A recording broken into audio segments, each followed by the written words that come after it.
সালাতু সালামু আলাইকা ইয়া রাসূলুল্লাহ, সালাতু সালামু আলাইকা ইয়া হাবিবাল্লাহ, সালাতু সালামু আলাইকা ইয়া ইমামুজ জামান।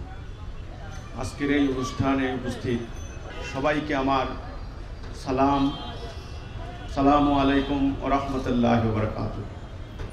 সম্মানিত অতিথিবৃন্দ, জঙ্গিবাদের বিরুদ্ধে, সন্ত্রাসের বিরুদ্ধে, সাম্প্রদায়িকতার বিরুদ্ধে, আমার প্রিয় জন্মভূমি বাংলাদেশের বিরুদ্ধে যেই ষড়যন্ত্র চলছে, এই ষড়যন্ত্রের বিরুদ্ধে আজকের এই জনসভা। প্রিয় জন্মভূমি বাংলাদেশ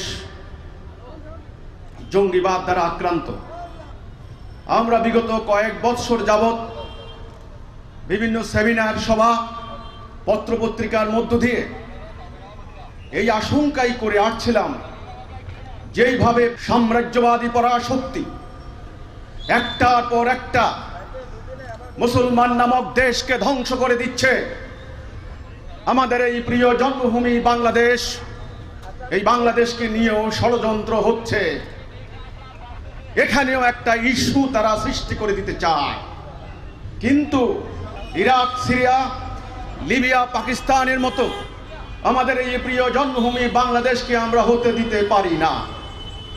এই অশুভ চক্রান্ত থেকে কিভাবে আমাদের দেশ রক্ষা পাবে, মানুষ রক্ষা পাবে, সেই উপায়, সেই রাস্তা আল্লাহ অতীব দয়া করে আমাদেরকে দান করেছেন।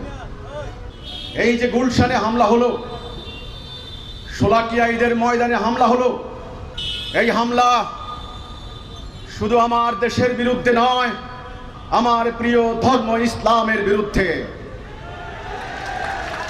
তার কারণ ইসলামের নামে এই হামলাকে চালিয়ে দেওয়া হয়েছে, জিহাদের নামে এই সন্ত্রাসী কর্মকাণ্ডকে চালানো হচ্ছে। রাতের বেলায় একটা হোটেলে জবাই করে বিদেশি মেহমানদেরকে হত্যা করা হলো, আর এটা নাকি ইসলামের কাজ। এইভাবে ধর্মের নামে যদি একটার পর একটা তাণ্ডব চালানো হয়, তখন ইসলামের বিরুদ্ধে একটা নেতিবাচক আইডিয়া সমস্ত মানব জাতির সামনে দেওয়া হচ্ছে। আজকে চিন্তাশীল মানুষ মন্তব্য করছেন যে ইসলামই বুঝি খারাপ, ইসলাম এরকম সন্ত্রাসবাদের শিক্ষা দেয়। আমরা মুমিনরা, মুসলিমরা, উম্মতে মুহাম্মদীরা আমরা মাথা উঁচু করে এই জঘন্য কর্মকাণ্ডের প্রতিবাদ করতে পারি না। আজ আমাদের প্রতিবাদ করতে হবে, আমাদেরকে বলতে হবে এই জঘন্য কর্মকাণ্ড এটা ইসলাম নয়। ধর্মকে ব্যবহার করে অর্থ রোজগার করছেন, কেউ রাজনৈতিক কর্মকাণ্ডে স্বার্থ উদ্ধার করছেন, জাতি বিনাশী কর্মকাণ্ড ঘটিয়ে জঙ্গিবাদী কর্মকাণ্ড করে ইসলামের নাম বলে চালিয়ে দিচ্ছেন। আমি পরিষ্কার বলতে চাই, এই সমস্ত কিছু আল্লাহ রাসূলের ইসলাম নয়। কোনটা ইসলাম, কোনটা ইসলাম নয়, কোনটা বৈধ, কোনটা অবৈধ, কোনটা ধর্ম, কোনটা অধর্ম, আজকে মানুষকে এই কথাটি পরিষ্কার করতে হবে। তা না হলে মানুষের ঈমানকে, ধর্মবিশ্বাসকে শয়তাননেশী একটা গোষ্ঠী বারবার হাইজ্যাক করে নিয়ে মানবতা বিধ্বংসী কর্মকাণ্ডে লিপ্ত করাবে। আল্লাহ রাসূলের ইসলাম আর আজ দুনিয়াময় সন্ত্রাসীরা, ওই স্বার্থবাজরা ইসলামের নামে যে তাণ্ডব চালাচ্ছে, সেই ইসলাম যে এক নয়। আমি কয়েকটা উদাহরণ দিলে আপনারা বুঝবেন। হযরত খাব্বাবের উপরে যে অত্যাচার হয়েছে, এত অত্যাচার আর কারো উপরে হয় নাই। তিনি বললেন, ইয়া রাসূলুল্লাহ সাল্লাল্লাহু আলাইহি ওয়াসাল্লাম, এই কাফেরদের অত্যাচার আর সহ্য হয় না, আপনি আল্লাহর কাছে দোয়া করুন, আল্লাহ যেন এই কাফেরদেরকে ধ্বংস করে দেন। আল্লাহ রাসূল পাক সাল্লাল্লাহু আলাইহি সাল্লাম পবিত্র কাবার দেওয়ালে হেলান দিয়ে বসাচ্ছিলেন। তিনি সোজা হয়ে বসলেন, বসে বললেন, তুমি কি বললে? আমি আল্লাহর কাছে দোয়া করব ধ্বংস হয়ে যাওয়ার জন্য? অপেক্ষা করো, সময় বেশি নাই।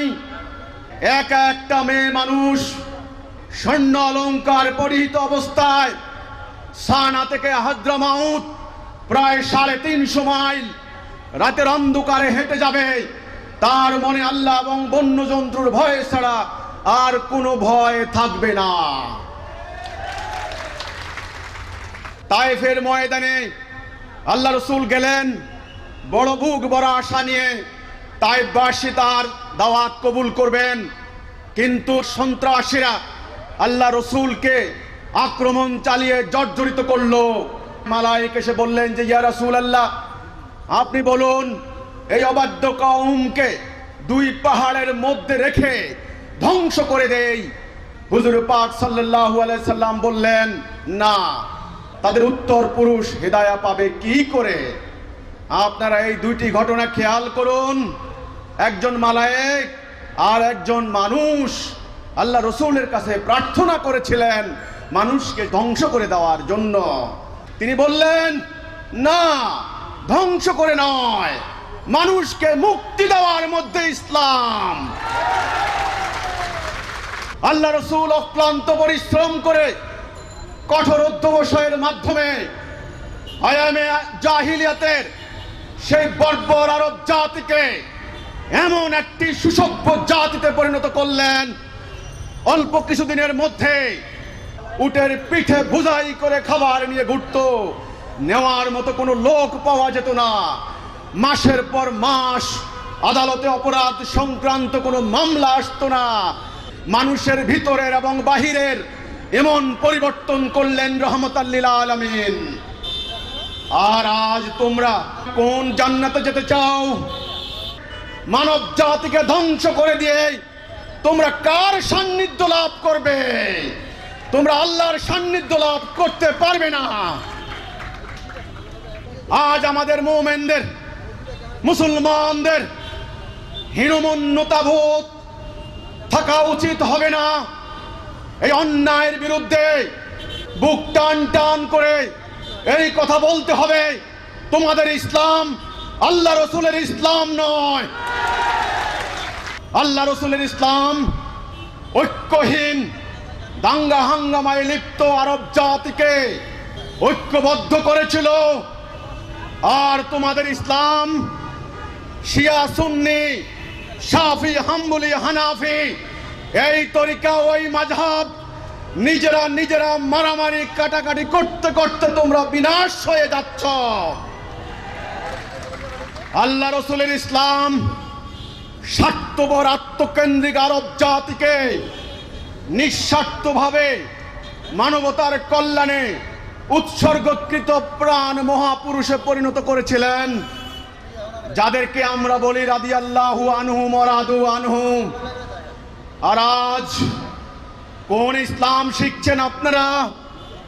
স্বার্থপর আত্মকেন্দ্রিক, চোখের সামনে নিজের জাতি ধ্বংস হয়ে গেলেও, মানব জাতি বিনাশ হয়ে গেলেও নিজেদের একটু ইমানি দায়িত্ব মনে করছেন না।